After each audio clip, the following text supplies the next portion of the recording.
ચલો હાલ પિતા, જેને ચોકડી ગુણાકારનો કન્સેપ્ટ નથી આવડતો એ સમજી લેજો દોસ્તો.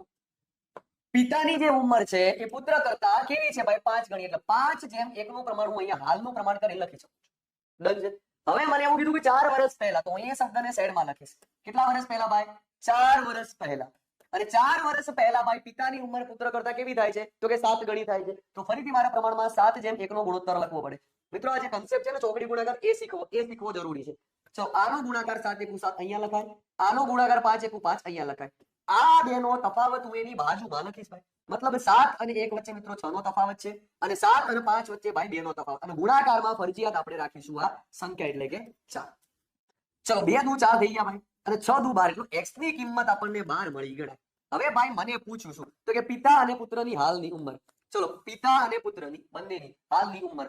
તો પિતા અને પુત્ર, ચલો પિતાનું હાલનું પ્રમાણ મિત્રો કેટલું હતું? 5. તો 5 ગુણ્યા હું 12 કરી લઉં તો પિતાની ઉંમર મિત્રો 60 વર્ષ કહેવાય અને 1 ગુણ્યા 12 કરી લઉં તો પુત્રની ઉંમર ભાઈ 12 વર્ષ કહેવાય. ડન છે. હવે 12 અને 60 મારા જવાબમાં હશે, એ મારો જવાબ છે.